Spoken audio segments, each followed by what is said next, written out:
मेरे प्यारे देशवासियों, नमस्कार।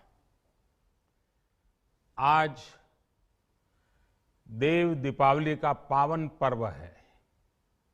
आज गुरु नानक देव जी का भी पवित्र प्रकाश पर्व है। मैं विश्व भर में सभी लोगों को और सभी देशवासियों को इस पावन पर्व पर हार्दिक बधाई देता हूं। ये भी बहुत सुखद है कि 1.5 साल के अंतराल के बाद करतारपुर साहिब कॉरिडोर अब फिर से खुल गया है। साथियों, गुरु नानक जी ने कहा है, बीच दुनिया सेवी कमाइए त दरगिही बेसन पाइए। यानी संसार में सेवा का मार्ग अपनाने से ही जीवन सफल होता है। हमारी सरकार इसी सेवा भावना के साथ देशवासियों का जीवन आसान बनाने में जुटी है। न जाने कितनी पीढ़ियां जिन सपनों को सच होते देखना चाहती थी, भारत आज उन सपनों को पूरा करने का भरपूर प्रयास कर रहा है। साथियों, अपने 5 दशक के सार्वजनिक जीवन में मैंने किसानों की परेशानियों को, उनकी चुनौतियों को बहुत करीब से देखा है, महसूस किया है। इसलिए जब देश ने मुझे 2014 में प्रधानमंत्री के रूप में सेवा का अवसर दिया, तो हमने कृषि विकास, किसान कल्याण को सर्वोच्च प्राथमिकता दी। साथियों, इस सच्चाई से बहुत लोग अनजान है कि देश के 100 में से 80 किसान छोटे किसान हैं। उनके पास 2 हेक्टेयर से भी कम जमीन है। आप कल्पना कर सकते हैं, इन छोटे किसानों की संख्या 10 करोड़ से भी ज्यादा है। उनकी पूरी जिंदगी का आधार यही छोटी सी जमीन का टुकड़ा है। यही उनकी जिंदगी होती है। और इस छोटी सी जमीन के सहारे ही वो अपना और अपने परिवार का गुजारा करते हैं। पीढ़ी दर पीढ़ी परिवारों में होने वाला बंटवारा इस जमीन को और छोटा कर रहा है। इसलिए देश के छोटे किसानों की चुनौतियों को दूर करने के लिए हमने बीज, बीमा, बाजार और बचत, इन सभी पर चौतरफा काम किया। सरकार ने अच्छी क्वालिटी के बीज के साथ ही किसानों को neem coated urea, soil health card, micro irrigation जैसी सुविधाओं से भी जोड़ा। हमने 22 करोड़ सॉइल हेल्थ कार्ड किसानों को दिए और इस वैज्ञानिक अभियान के कारण एग्रीकल्चर प्रोडक्शन भी बढ़ा। साथियों, हमने फसल बीमा योजना को अधिक प्रभावी बनाया। उसके दायरे में ज्यादा किसानों को लाए। आपदा के समय ज्यादा से ज्यादा किसानों को आसानी से मुआवजा मिल सके, इसके लिए भी पुराने नियम बदले। इस वजह से बीते 4 साल में 1 लाख करोड़ रुपए से अधिक का मुआवजा हमारे किसान भाई बहनों को मिला है। हम छोटे किसानों और खेत में काम करने वाले श्रमिकों तक बीमा और पेंशन की सुविधाओं को भी ले आए। छोटे किसानोों की जरूरतों को पूरा करने के लिए सीधे उनके बैंक खातों में 1,62,000 करोड़ रुपए ट्रांसफर किए, सीधे उनके खाते में। साथियों, किसानों को उनकी मेहनत के बदले उपज की सही कीमत मिले, इसके लिए भी अनेक कदम उठाए गए। देश ने अपने रूरल मार्केट इंफ्रास्ट्रक्चर को मजबूत किया। हमने एमएसपी तो बढ़ाई ही, साथ ही साथ रिकॉर्ड सरकारी खरीद केंद्र भी बनाए। हमारी सरकार द्वारा की गई उपज की खरीद ने पिछले कई दशकों के रिकॉर्ड तोड़ दिए हैं। देश की 1000 से ज्यादा मंडियों को ई नाम योजना से जोड़कर हमने किसानों को कहीं पर भी अपनी उपज बेचने का एक प्लेटफॉर्म दिया।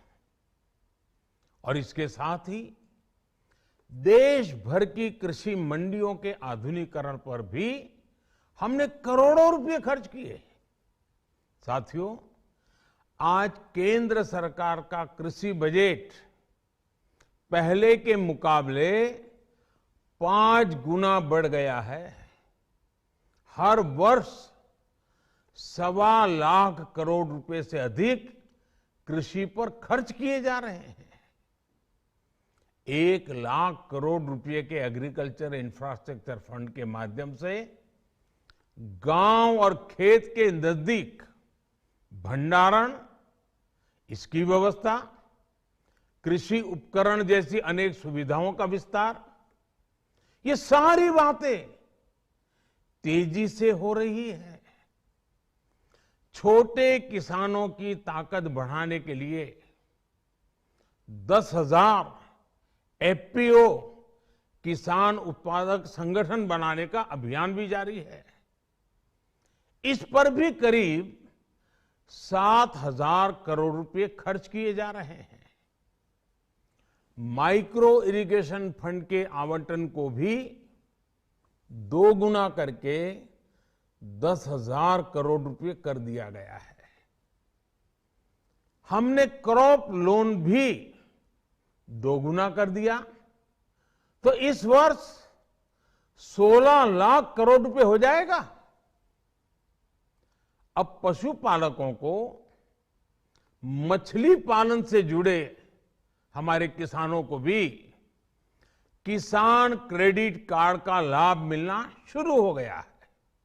यानी हमारी सरकार किसानों के हित में हर संभव कदम उठा रही है, लगातार एक के बाद एक नए कदम उठाती जा रही है।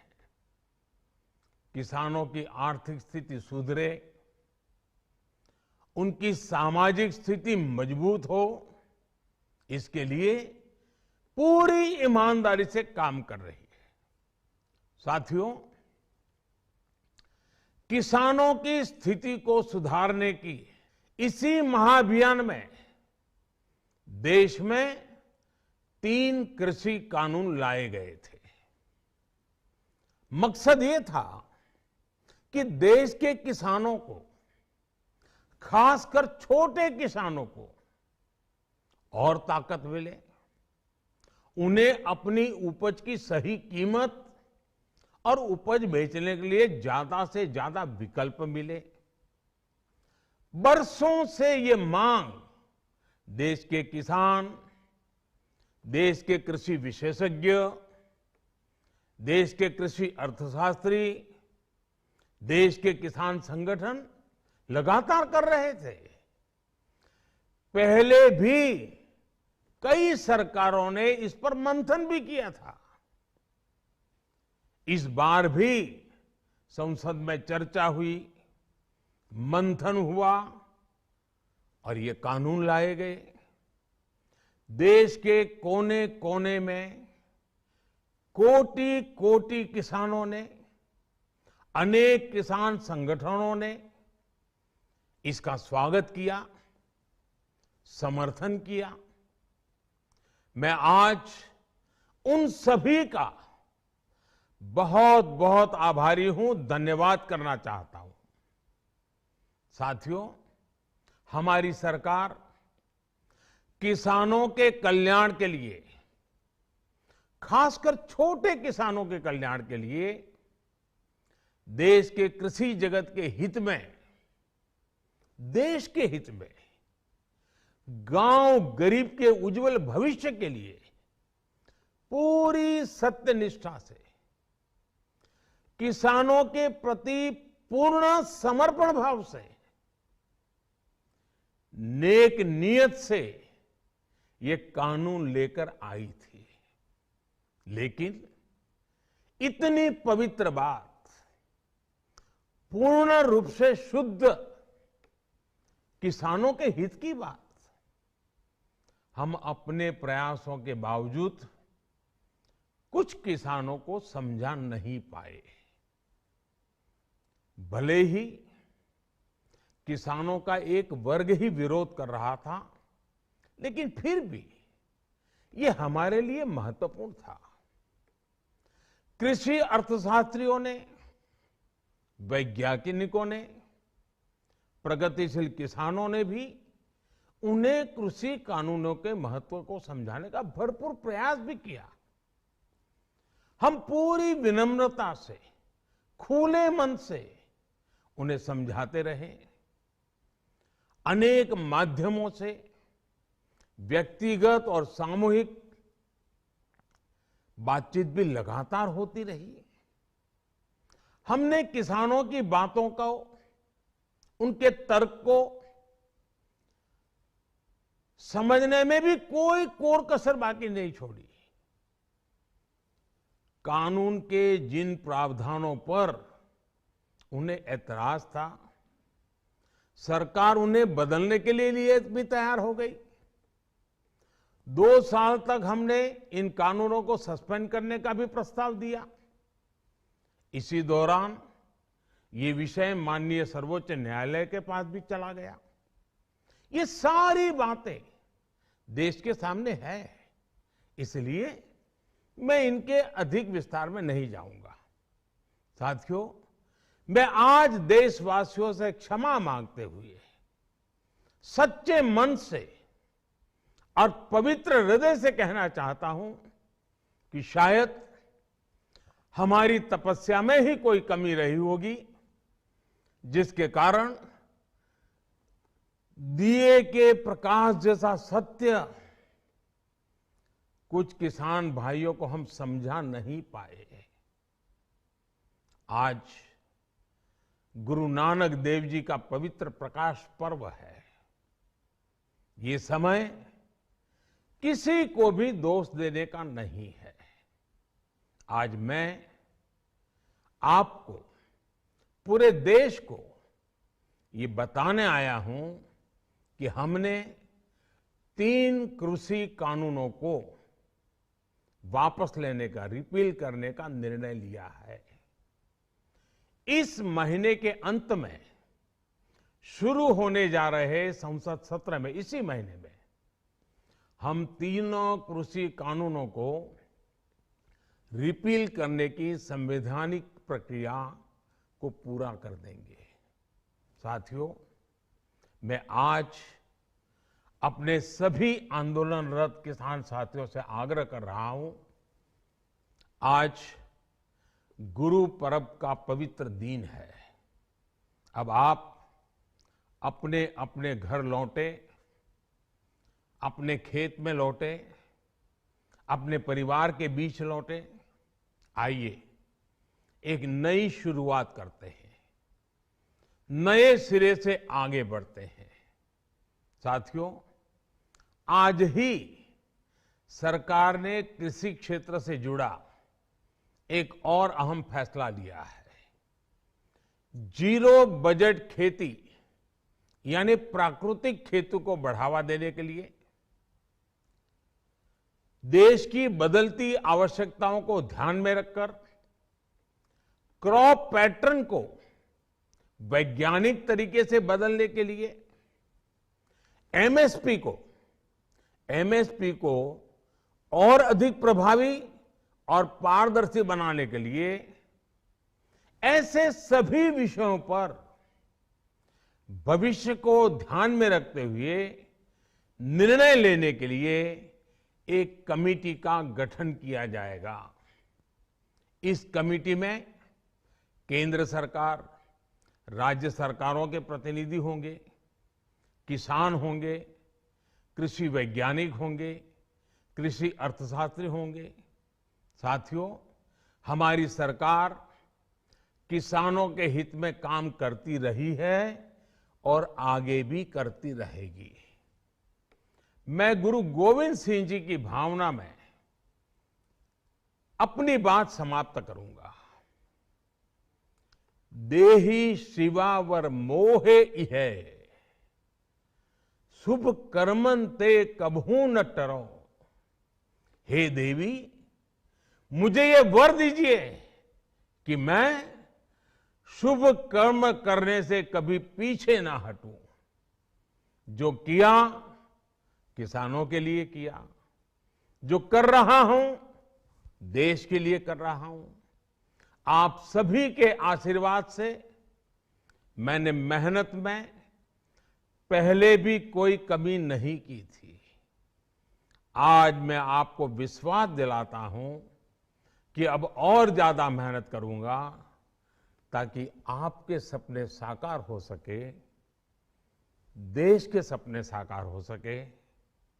आपका बहुत बहुत धन्यवाद। नमस्कार।